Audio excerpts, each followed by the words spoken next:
Welcome back. Let's talk about accurizing your sport or rifle. Everybody likes to have a really accurate rifle. It's something that not only brings personal pride, but it's something that you can boast with when you're down at the range, and everybody will, basically their eyes will glisten when they see somebody who can really turn in a nice group. Not just talk about it, but actually do it. And it also, it's very satisfying to know that when you're pointing your crosshairs or your sights, that the bullet's going to end up being very close to where you were with the shot let off. Most sporter rifles, virtually all sporter rifles, are capable of extremely good accuracy. When I'm talking about sporter rifles, I'm generally speaking now about that. When I'm talking about accuracy rifles, I'm talking about generally bolt-action rifles and that classification of guns. Now, there are certainly other guns that are capable of extremely fine accuracy. I've got a Model 99 Savage built in 1939 that delivers half MOA regularly. But that would not necessarily be classified as a accuracy rifle, just simply because of its form and function. It's not designed for that sort of thing. However satisfying it is to me. Now, accuracy in rifles can largely be described in two forms. You can get back major returns for simple efforts that you put into both the gun and in your ammo, and the rest of it comes back in what you'd call trickling down return, diminishing returns. What do I mean by that? Well, you have to assess what your realities are. Nobody purchases a featherweight barrel or a medium weight sporter, or they shouldn't be intending for that gun to be turning in bench rest accuracy, that delivering quarter-inch groups. That's a little bit unrealistic, and you're wasting your money, and you're going after a pot at the end of a rainbow if that's what you're after. There are certainly occasions where such guns will turn in an exemplary 3 or 4 shot group with such a barrel, but that's not the norm. That's a rather unusual circumstance. But a sporter, in my years of experience, going back to the first rifle that I had, which was an L469, little short Vixen Seiko action that I had for my 222 Remington in 1964. That gun was capable routinely of 3-shot groups of 3/8 of an inch, and that was with hand loads that were made with simple 50-grain semi-pointed Sierra bullets and IMR 4198 powder. I remember the load, and it'll always be with me. Now,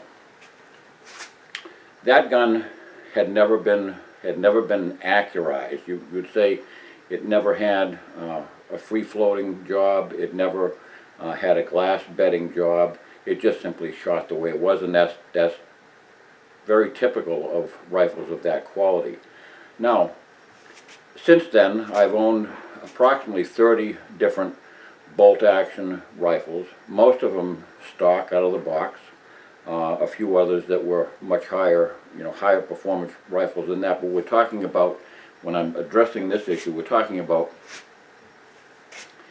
standard stock sporter rifles that you buy in a box at the over the counter, and they're not possessed of very, very high grade barrels, custom made barrels by any of the Sheelan or Lydia or any of those other companies. But you can still expect extraordinary performance out of barrels like that. To be very honest with you, the returns that you get from a custom-made barrel are there. There's no question about it. Custom-made barrels certainly deliver the performance that you pay for. But you got to be willing to pay an awful lot of money to get back what essentially is a return that might not mean that much to you. What do I mean by that? Well, if my sporter rifles over the years were capable of always sub-MOA, in other words, every single gun I've ever owned since 1964 has been capable of sub-MOA. I counted on that. That was something that it was a very, very serious issue to me if any one of those guns started shooting over 3/4 of an inch group. That might sound a little bit extraordinary considering that MOA is that's the hailed standard today by which all gun manufacturers warrant their guns. They were doing that for years. They just didn't say so. As I mentioned in a previous video about so-called breaking-in procedures and stuff like that, most of those companies were building guns that were MOA. They weren't producing MOA for two simple reasons. They didn't have the stocks fixed to the barreled actions in such a way that was tight enough to eliminate the flyers that would occur probably on every third shot. So you'd have two shots right in a row, right close to each other, and then a third shot that would fly. And that was usually because by that time the third shot, the barreled action had shifted in the stock. So that was one of the issues that they had. The other one was that performance of factory ammo was really, really bad. Factory ammo, up until about 20 years ago, there were very few companies that produced stellar factory ammo. You know, Seiko was producing extremely good ammo if you wanted to pay that kind of money for and also in limited caliber selections. And there were some, you know, Federal was producing premium ammo that was capable of much better performance and everything. But the run-of-the-mill ammo was pretty bad. So, but having the opportunity to develop my own hand loads and being able to basically work up loads for each and every one of those guns carefully and with a, you know, very, very straightforward system of selecting the most logical powders to begin with, the ones which are traditionally used for those guns, and working from there with working up the loads incrementally. I always worked up incrementally in essentially it's a very, very simple process. If it was a cartridge that held 50 grains of powder, you worked up by a half a grain at a time. Just moved the decimal point over. If it was a case that held 30 grains of powder, I worked up by 3/10 of a grain at a time. If it held 20 grains of powder, I worked up by 2/10 of a grain at a time. So in other words, it was always proportionate to the size of the case and the basic volume of a standard load.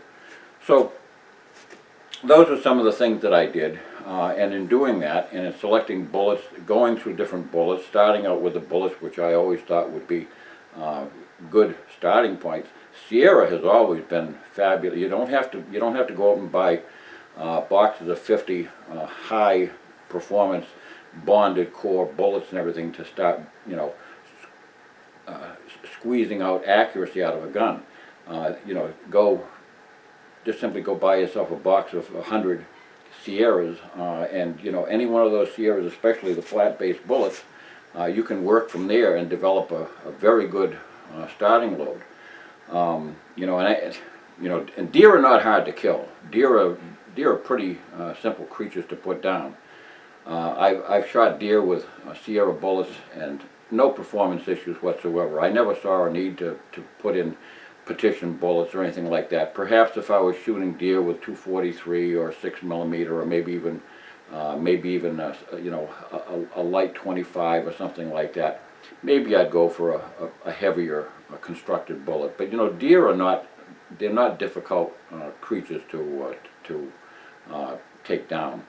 So, but we're getting off track. The main thing is that I was working with my own hand-rolled ammo, and with that I was able to carefully craft loads that would deliver the best possible groups within the accuracy potential of the rifle. And that's where the other big problem lies with a lot of sporter rifles. If you have a currently manufactured sporting rifle which is made with, I'll call it generically a plastic stock, fiberglass, whatever it is, polymer stock, those stocks are generally outfitted for the peak accuracy that a rifle barrel and action can turn out. They use oftentimes some sort of aluminum pillar block system. There's invariably some sort of bedding system which is mated to the barreled action, which ensures that it's not going to float around, and it's not going to bounce from one shot to the other. And they can do that with extreme economy. It's very, very simple, and it's very inexpensive. It's actually cheaper and far less complicated and expensive for them to turn out one of those than it is to turn out a wooden stock that has to be placed on replication lathes and then routed out one at a time. And those tolerances were always, they always had to make fairly substantial tolerances to allow for swelling of the wood, which would cramp around the action and then split a stock. So they had to make the stock roomy enough in order to accommodate the flexing of the fibers that goes on just by swelling. And just as in your own house, in certain times of the year your doors start sticking, and that's what happens with a wooden stock. You can't have a stock suddenly grow around a receiver and then have a split down the middle of the stock. So they had to make it somewhat roomy, and they didn't. You weren't paying for a custom shop unless you were paying for the custom shop at Winchester or Remington or one of the manufacturers. You weren't paying for a custom gunsmith and woodsmith to hand fit a stock to a gun. So they did what they could, and for a run-of-the-mill production gun, it wasn't bad at all.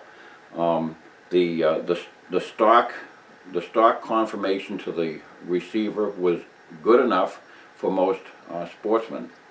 Hundreds of thousands, millions of guns were made through the years to satisfy the average sportsman for what his endeavors were going out hunting deer annually, and even for the occasional woodchuck shooter. The average varmint rifle with a heavy barrel that sat in a heavier beaver tail stock and everything, those were capable out of the box of half-inch groups very routinely. Now people laugh at the accuracy that those guns had in those days, but I can tell you that it didn't take much to soup them up. It didn't take much to wring out some extremely good accuracy from them. And I want to show you how to do that and what it is that you can do to best accommodate the needs of your rifle without going overboard. And I'll discuss some of the things that you certainly don't need to do, and things that will yield you extremely small returns that are probably not going to be noticeable in a sporting rifle, and certainly not necessary for the type of shooting that a sport rifle is called upon to produce. If you're a bench rest shooter, I welcome you to watch this. I mean, if you're a novice bench rest shooter and you haven't actually bought your first rifle, I encourage you to watch this, because you might still pick up on some things that will be useful to you when you go out shopping for a bench rest rifle. Most of the people who build those rifles these days, they turn them out now almost on a production level. They're building these things now. They are production rifles to them. It's just a different type of production. You're paying for basically a slowed down production, something where a rifle is being made at a time instead of 100 rifles at a time, and that's where your dollar bill is being laid down. You're paying for a high grade rifle made by very highly skilled individual craftsmen that amounts to a custom shop.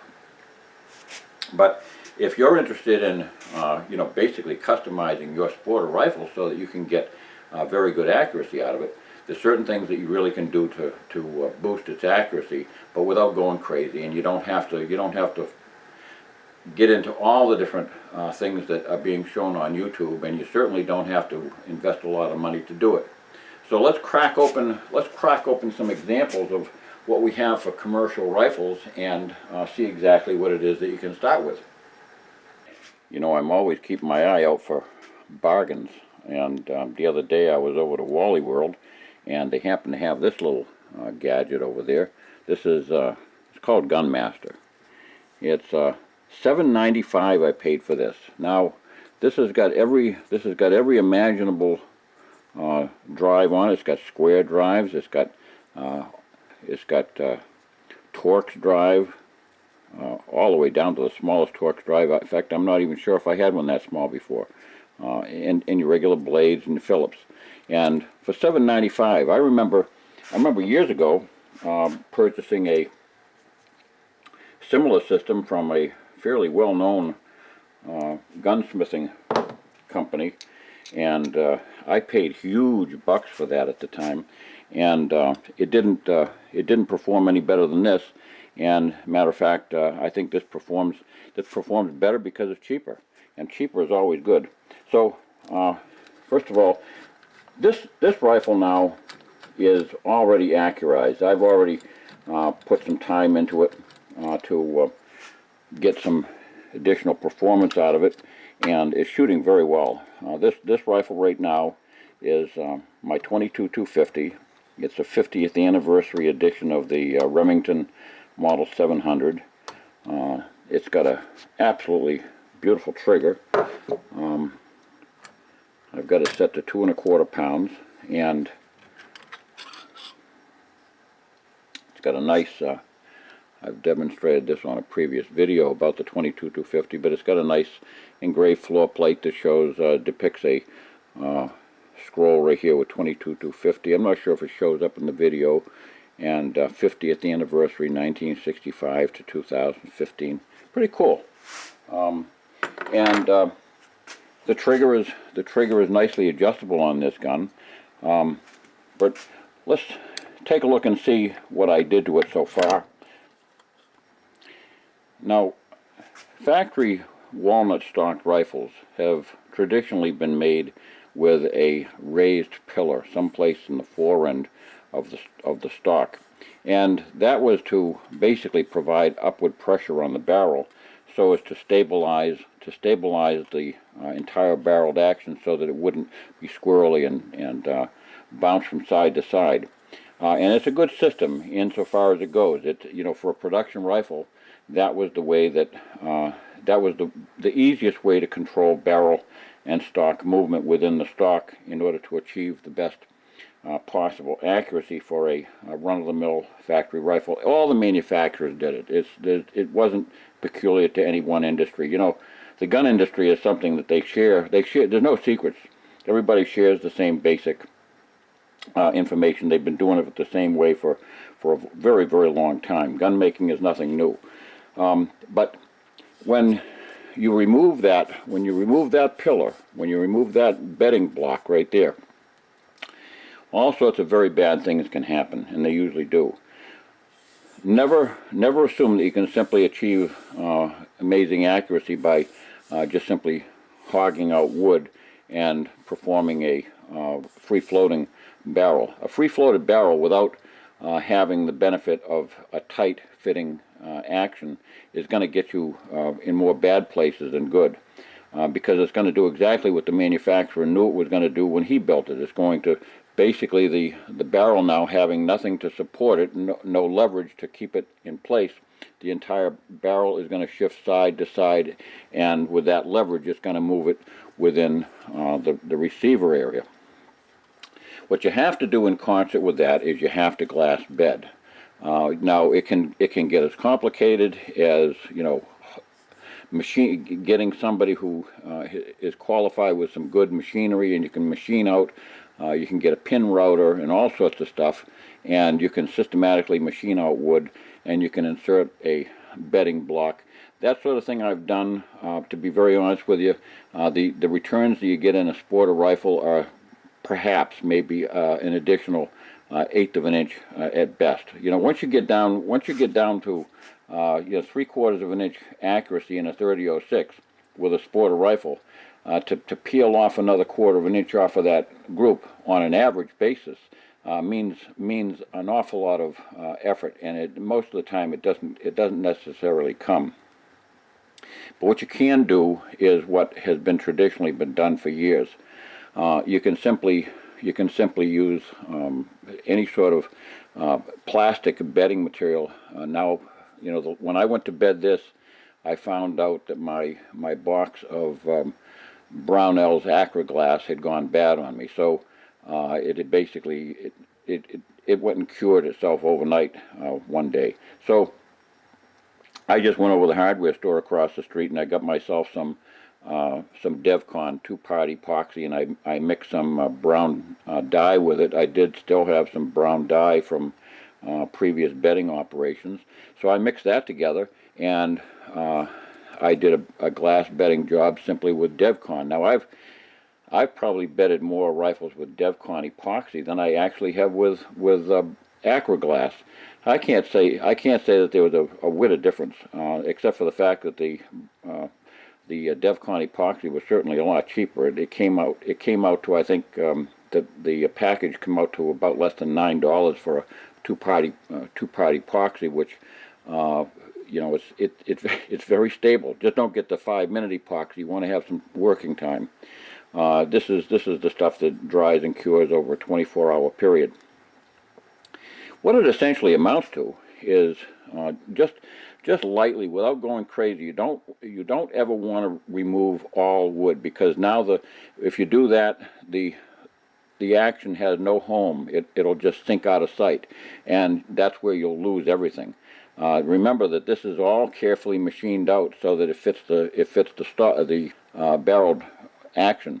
If you go too far and remove all wood, it's not going to have a home. You have to maintain some high areas.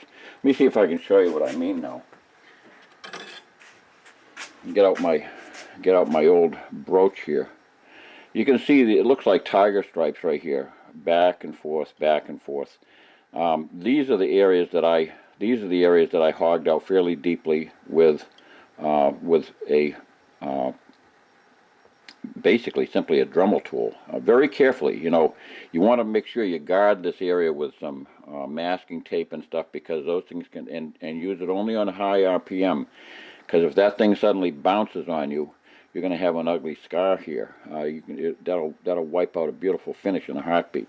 But anyway, working very carefully and without rushing, just basically hogged out a few channels right here, and that's just to accept the glass. It gives the glass a home. Basically, it's a footing so that it won't slip and peel off. And the same thing back here at the tang, just a little bit around the screw hole area, and also along the sides. I milled out a little bit, not too much. It doesn't take much, you know, to get this action tight into the stock. It doesn't even have to be all the way down, as long as it's basically sitting in a position where it's not going to rock around. You've got it made. And then in the front section right here, this area right here, I'll show you what I do, because you have to have clearance in order to get that. You don't want to have it binding there.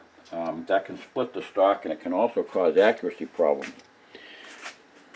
On your recoil lug, all you do is just simply dress the sides right here with masking tape, and trim it with a X-Acto knife. Place about 4 layers of regular masking tape there, and along the bottom here, the same thing. On the bottom, you don't need to have quite as many as that. The sides, I would recommend 3 or 4 layers of masking tape. On the bottom, 2 is more than sufficient. And again, down this side, another 4 layers. And in the front, place 2 or 3 layers in the front. None on the back. The back will be that's your recoil surface, and that's what your gun is going to be resting against when it's in the stock. So really, what you're looking to do is to provide a good firm placement of the rear of your recoil lug. The rest of the recoil lug, it should be free to have clearance around the stock. If you look at any of the modern stocks, the way they're made, all of the stocks that are, even the Tikka, for instance, all they do is provide a recoil surface right here, and it's as simple as that. So that's what you're doing. Now, on the front, what I have done with some rifles in the past, I didn't do it with this one, and it seems like it doesn't need it. But what I have done with some rifles in the past is I have placed a lot of epoxy right underneath this area here, out to about 1 inch, to provide firm support for the barrel. And that firm support for the barrel will provide sometimes a little bit of additional support. I don't think it's ever been necessary with the Remington 700 system, because it's a pretty firmly attached barrel with a good diameter. However, there is one exception to that rule where you have to do it every single time. If you have Rugers that have the angled 4 screw, that angled front screw will pull this receiver down. It'll torque the receiver down, and it'll tend to want to bed someplace here, and you got to give it a place to go to home. So in that case, you want to make sure that you bed it out to at least 2 inches in front of the recoil lug, and that'll give you absolutely sufficient bedding surface, and no more than that. You don't have to go beyond just basically 1 3/4, 2 inches out in front. It should be even on all sides. Now, what you can do to achieve that is to take masking tape and lay, I would say lay at least 5 or 6 layers of tape on the barrel, and place them carefully all the way out to the front of the stock, and wrap that nice and tightly with masking tape, and then make sure that it's even, so that the circumference right here is evenly supported all around, and then you put your release agent on. You'll have to understand that you have to put release agent on your tape.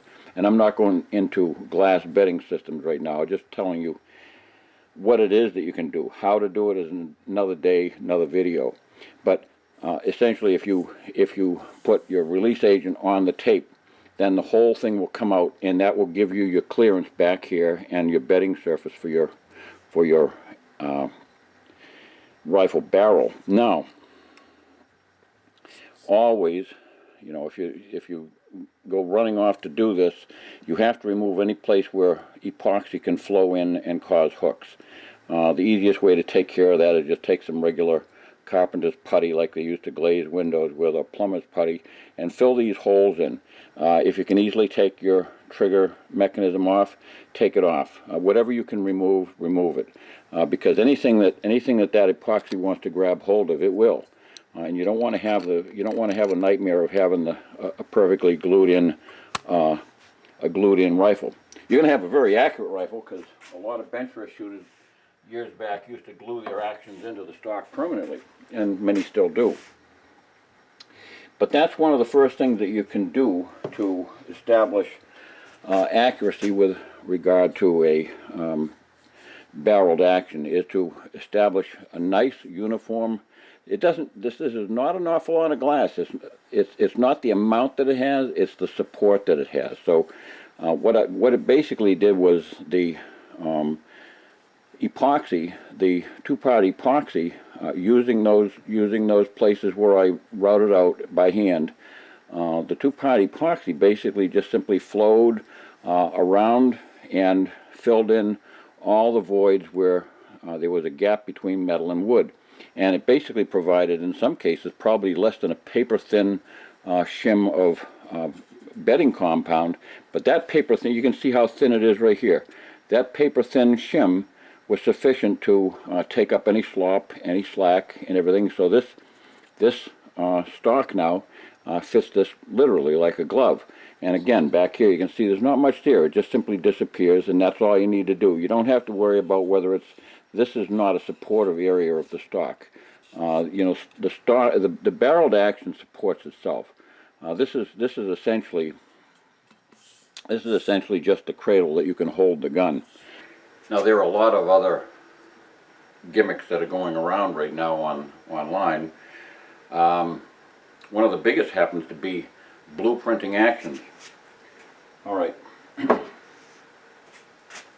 What is a blueprinted action? You probably already know, because watching this, you've probably already found all the sites where different various people show you how to do it and why you need to do it and everything else. Blueprinting the action is the process by which this is where a gunsmith or somebody who's encouraged to be a home gunsmith takes and fits this bolt to the receiver so that it fits more squarely.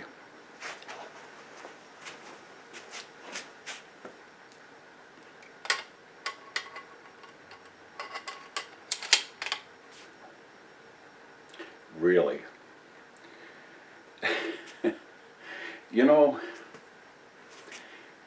there's a BS out there that's unbelievable.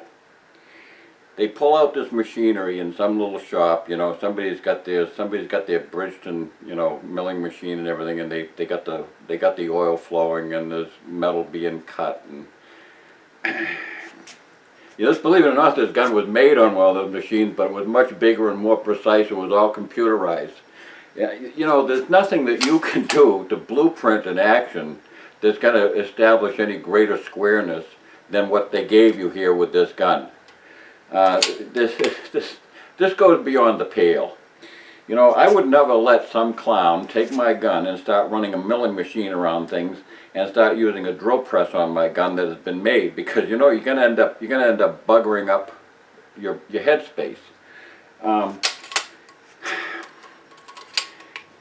This is the height of what we've come to. We've come to the point where everybody who wants to throw their 2 cents in, basically it's not even worth 2 cents. It's this stuff is so far-fetched. If somebody wants to build a gun from scratch, if you hand your money to Dad Sheelan and tell him to build me a gun, he's gonna build you a gun. He's gonna do all the things that are necessary to make sure that your bolt goes in square and make sure that it runs true. How in the world can a machine which is designed to go around and around and around, milling this away, not get these faces square? How could that possibly be? You'd have to be a lame brain to think that some expensive milling machine at the Remington or Winchester or Savage or Seiko factory didn't have the precision to wrap around this bolt and achieve a circular square dimension. That's what machines do. That's what they do. You know, this gun right here, out of the box, you know, it has, they'll tell you to look at mating surfaces here and to see if it's got any high spots, and if it's got high spots to take them down, you know, use valve grinding compound and all that stuff. Basically changing your headspace is what you're amounting to. When this was placed in the gun by the fitter with the headspace gauges, the go and no go and the field gauges, and he got the thing chambered for your cartridge, you've already got a standard sporter rifle with maximum chamber dimensions. Sporter rifles don't have tight chamber dimensions for very, very obvious reasons, because you don't want to have a sticky bolt trying to cram a bolt down like a bench press shooter does, sitting underneath a covered portal. You know, you're chasing after a deer, and you've got to be able to get your shot off. That's what you're working with. You're already working with maximum chamber dimensions. To start going beyond those chamber dimensions, you could very well be upsetting your headspace. And in most of these cases, some of these foolish actions that I see are absolutely bizarre. Here's another one they'll talk about, is making sure that the bolt face is square to the cartridge. And they'll use as an example the fact that there's more brass on one side than the other. Well, of course there is, because this plunger right here, the ejector plunger that pushes the cartridge out of this bolt face when you're done shooting, that has tremendous surface pressure and is pushing against that side of the case, and it's tilting the case. Yes, it's tilting the case. There's nothing you can do about that unless you remove that ejector plunger. But these are some of the nonsensical things that I've seen out there. If you know, blueprinting is something which was already done from the manufacturer's blueprint. You can't blueprint a gun. You can't redo what's already been done. All you're going to do is remove metal that's going to cause looseness and sloppiness, and that's the very last thing you want to do when you've already got a max dimension chamber. I get so upset when I see some of this stuff online, because I know that there's unfortunately people who are immediately running down to their local machinist or something like that, and they're telling them to set it up and to start, you know, squirting oil on it and grinding metal off and polishing and all these things, and taking the barrel off. You know, I've seen it go right to the point of where the entire gun is rebuilt. And why, I have no clue whatsoever why a gun has to be rebuilt that's already shooting correctly to begin with. You know, this gun is already shooting 3/8 of an inch. Do you really think that it's going to shoot a 1/4 of an inch group because I blueprint it? No, it's not. The reason they're shooting 3/8 of an inch group instead of a 1/4 of an inch is because it doesn't have a shield and barrel on it. That's all. This is a stock barrel, and that's as much as you're going to get out of a stock barrel. I'm very pleased that I'm getting 3/8 of an inch out of it. But you know, some of this stuff, I'm talking to anybody out there who's trying to, you know, pull the wool over people's eyes by telling them to go out and do this. This is stuff that's right over the top of the hill. So I don't like to get wound up, but I can't help it. I really can't. This is what's called chasing after the end of a rainbow. There's no pot at the end of the rainbow that anybody's going to find by blueprinting in action. And if you happen to be a pro that's in the business of doing this and making money, shame on you.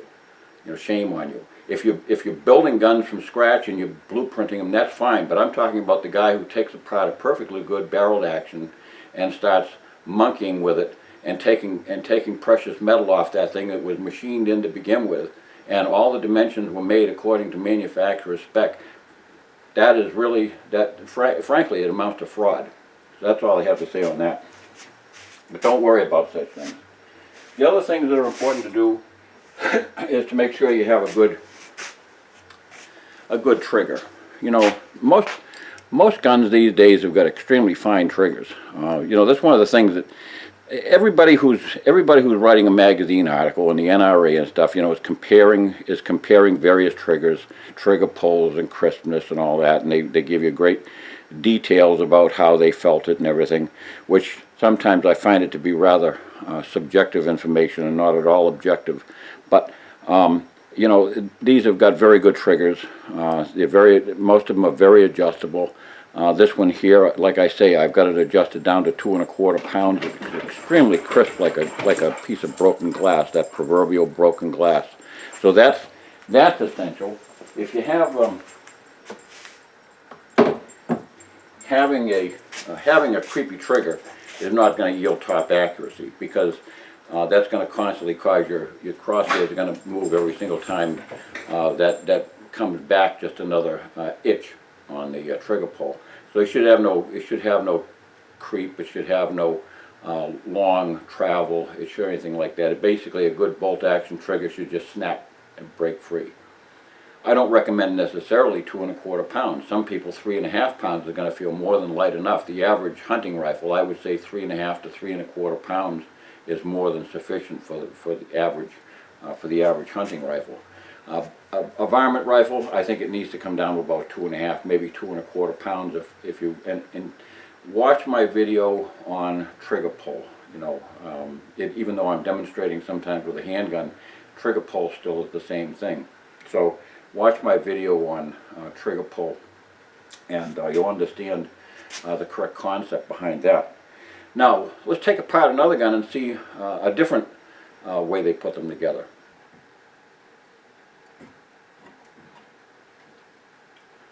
Okay. Now here's a recently manufactured Model 70. I think this was made in 2013 or 2012. I'm not sure. Maybe earlier than that. Maybe 2011. But this is my 257 Roberts, and it's made on what amounts to a pre-64 style bolt. They went back to that. It's being made by Fabrique Nationale, now the same company that owned Browning. I'll tell you what, this gun is a shooter. This was just one of the bullets that it handles very nicely. This is a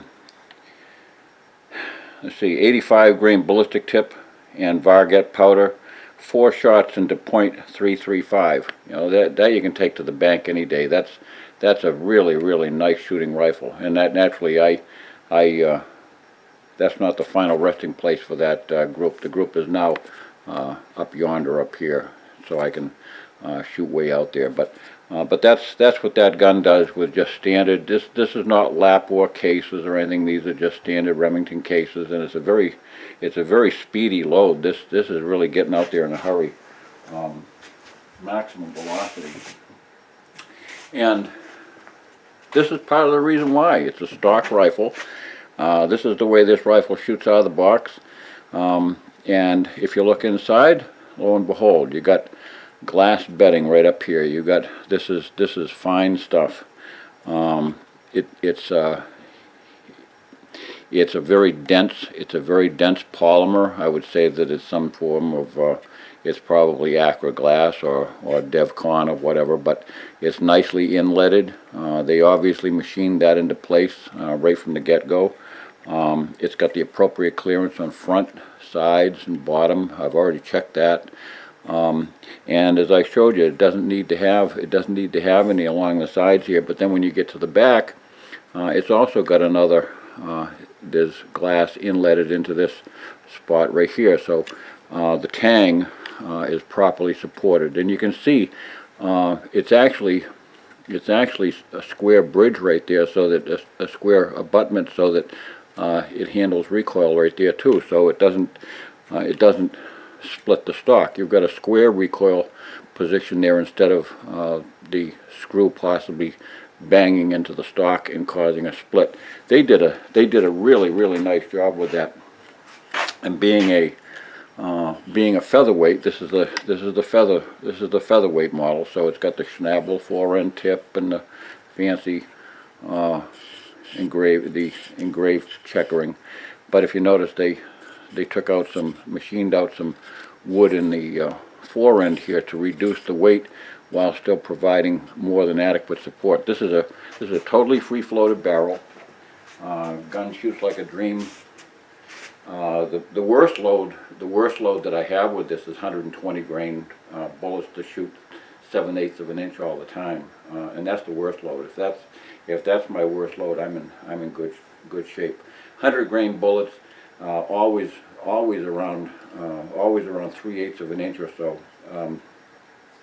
87 grain bullets, as you can see, a little bit less than that. So it's a stellar shooter. So that gives you an example of what glass bedding can do, and also it gives you an example of what factory sporter barrels can do these days. This sporter barrel is very slender. It's a 22-inch barrel, and it's got the traditional taper back here at the receiver so that it reduces weight. So this is not by any means a heavy varmint barrel. Remember, that was 4 shots into that, and I never shot more than 4 woodchucks in one sitting in my life. That would certainly be pay dirt. It's got the flat receiver base. You know, there's a lot of times where, you know, around campfires, guys will argue whether a round receiver base and a square receiver base, which one has its greater merits, where you can argue that all day long, and they both work. As long as they're correctly bedded, they both work. Seiko has always had a square receiver base. Last I knew, Sheelan was producing their bench rest guns with square receiver bases. There's no reason in the world why they can't work. The only reason why sometimes where they didn't work is because it was sometimes more difficult to make flat surfaces than it is to make a round surface, which basically finds its own way, even if the stock configuration is a little bit loose. So they all can work. Don't let anybody ever tell you, and don't think that you have to buy one particular brand because it's got a square bottom, or one particular brand because it's got a round bottom. It's of no concern whatsoever, as long as the fit is good. And that's a classic example of what, and that's not really what you call a varmint caliber, even though it's, you know, was designed by Ned Roberts to be a varmint, combination varmint and a big game gun, but it was not a classic varmint caliber in 22 caliber or anything like that. So it was never designed to have the kind of accuracy that it does give. It's the sort of thing that you can expect from a rifle of that quality. And remember, everything is going against it. It's got a lightweight sporter barrel, lighter than standard. A standard sporter barrel, remember, comes back with a straight taper. That's got a lighter than standard taper. It's got a lightweight stock. It's a wooden stock. All the things that are not supposed to work, but it works. So you don't have to sacrifice aesthetics. To me, a gun is more than just the sum of its holes in a target. That's fine when I'm if I'm competing. I'm not at all interested in what the gun looks like sitting there. If I'm competing, I'm competing. It's all about the trophies, and it's all about the medals. It's all about the day, the rewards at the end of the day. But most of the guns that I've owned in my life have been not just utility guns. They're guns that I look at. I look at a gun far more than I'll shoot it. I admire a gun far more than I'll shoot it. And I just like to have, I just like to have a very pretty wooden stock. And I know that they have their liabilities. You go out in the field, and if it's raining and it's miserable and all that stuff, it's much better to have a fiberglass stock. And when the chips are down under such conditions, a fiberglass stock is the way to go. But I have to be very realistic with you. I'm no longer hiking over mountains on rainy days. That's something I did that years ago, and I don't do that anymore. I'm a more sedate sort of guy. So as time goes on, I'm tending more towards the practical and the aesthetic than I am towards the the mundane and just simply the mechanical function of a gun. So let's take a look at another gun which is the more out of the box functional. Functionality is probably a poor choice of words. I probably should simply say that these are guns. There are guns now being made really high grade accuracy that are being made for very, very low money and highly practical, very, very practical, but they've been reduced to their lowest possible common denominator of accuracy being the primary component. And we'll take a look at, here's one of the examples on the market, which is I'm going to have to get I think I put that in with some Loctite. This is my wife's 243 Ruger American, and it's a super shooter. It's everything that an accuracy buff would want to have. It's extremely accurate. It's extremely light. Everything about it is nice. There's a few things I don't like. I'm not too crazy about the magazine. The magazine, I think, is too easily dropped out with a gloved hand without being aware of it. And I think it's a little bit on the cheap side. But again, we're not paying big bucks for a rifle here. We're paying this is a gun that we're buying simply to keep the price down. So let's see how we get accuracy out of a rifle of this money. And you can see right here, it's very simple. This is their system, and it essentially reduces. Anybody who uses a pair of horses to saw logs knows that if you just simply use 2x4 cradles like that and drop your log in it, it's not going to move. Round log in a V block, perfect alignment every single time. It can't possibly shift around. And they've machined two surfaces right here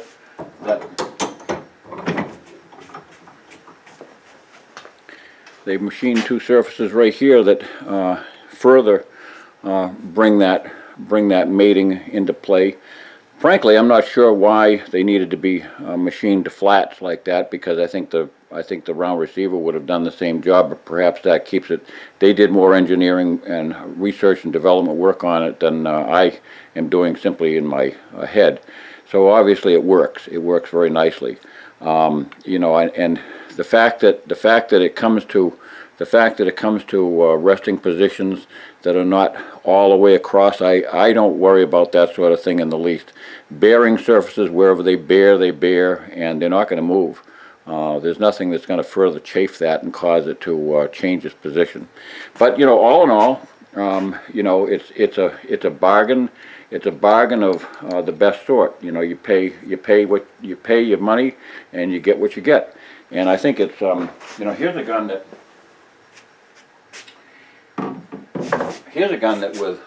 with almost any load shoots half-inch groups. It's just a super performer. With a cartridge, it's a super performer. I mean, the 243 Winchester has always been a wonderfully accurate cartridge, based on an accurate cartridge too. It's based on the 308. So, but that's an example of how it basically reduces it to the simple facts, and that's what you're achieving with glass bedding with a gun, is by stabilizing action at the two screws. That's really all that's important, is just stabilizing where the two screws are located. Provide a good solid recoil block surface. And let me see where this one beds to the recoil block.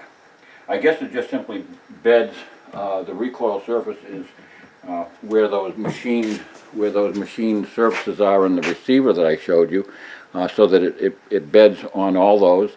The rest of it is just basically very flexible plastic. That's another point where, you know, you're not getting diamonds here. This is you get what you paid for, but it works. Accuracy is wonderful. You know, you can roll a canoe with this if you need to get home, and it's not going to ruin the wood, as long as you clean the clean the metal up afterwards. You're fine. So it's a very practical, highly accurate gun that gets that way simply by observing what any good field accuracy shooter always knew, is to stabilize the action, free float the barrel, and you got accuracy. That's all there is to it.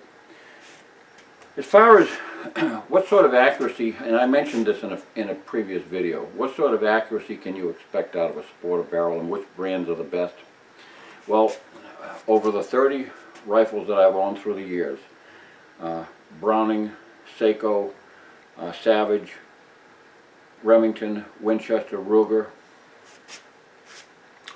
I've had them all, and every single one of them shot superb accuracy. They all shot less than MOA. All shot less than MOA over the 30, over all those 30 guns. None outshone the other. There was no one brand that boasted any greater accuracy over the others. There were certain types of guns, you know, varmint-style guns, could boast greater strings of accuracy, longer strings of accuracy over a short shooting period. Certainly a heavy barrel varminter is more capable of shooting a 10-shot group than that lightweight Model 70 Winchester and a 257 Roberts. That shoots a third of an inch group for 4 shots. Well, 5 shots it also shoots about the same thing. Eventually I would expect it's probably going to start wandering, but I wouldn't bet on that either. That's not the sort of shooting that I do, by the way. I don't sit down to cook my barrel. I sit down to have fun with it and to shoot for accuracy. So I'm really not interested in cutting out an entire circle of paper on the target. So, but all gun barrels these days are made to extremely high standards. You know, they do things to barrels these days, and hammer forging them and things like that, which by the very way they're being made, there's less stresses built into the barrel than there used to be, and everything else. And by not having to deep drill a barrel, which, you know, could wander on its path down through the bore. Barrels are straighter. They're built on a lot of them now being hammer forged. They're based on a mandrel being used as its foundation on which they hammer out the barrel. So things are smoother, they're straighter, and all the other things. At some point, you know, some of the custom barrels, the difference between a custom barrel and a standard stock barrel, that difference is shrinking a little bit. It's shrinking quite a bit. And in terms of a sporter barrel, it shrinks almost into nothingness. You know, look what they do even with a standard barrel now. They put target crowns on a cheap barrel because it's just as easy to machine a nice target crown as it is to machine any other kind of crown. So here you have a beautiful recessed crown, and it's beautifully. You know, if I look at that with a 10 power loop, that's like diamond there. It's just absolutely smooth and sharp. So, you know, and they don't clunk these things around in the factory. They're very careful about what they do. And production guns now, even though they're being made in great quantities and a guy stands there all day long doing his own job, he does it very well. These guys do it extremely well, and they're very, very knowledgeable. They're very skilled. And they, you know, they're not by any means just rank amateurs. And all the machinery that they have is, you know, you're talking about companies that have huge bucks to invest. There's no, when they need to go out and buy milling equipment, they go out and buy milling equipment that no gunsmith could even dream about buying. You know, they have the very finest equipment. It's the biggest, it's the heaviest. You know, the stock, the stuff doesn't wander in the machinery. You know, there's all machining tools, you know, are based on certain tolerances, how much play there is in the headstock and the tailstock and all that stuff. Trust me, the stuff that they use in the factories has got no play. It doesn't wander around. It's the highest grade, biggest, most rugged stuff that there is on the market, and it's all CNC now. It's all computerized. It's high accuracy stuff that most machinists could not possibly even dream of affording. So, you know, don't ever think that you can get nothing but high grade accuracy unless you buy, you know, a high grade custom made barrel. You can always get a high grade custom barrel and get good accuracy, but nowadays you can get high grade accuracy out of a standard barrel. And this is an example. This is a cheap gun for less than $400, and this delivers half MOA or better all the time. So a lot of it is dependent upon loads now. So in the next section on this series, I want to show you how to tweak out the best performance out of your loads without going nuts either. There's certain things that you can do with your ammunition which will yield great advantages, will give you relatively uniform results predictably, without having to break the bank and without having to spend a lot of time at the loading bench, so you can go out and do more shooting. So we'll see you at the next section of this, and we'll discuss how to make your best ammo. God bless.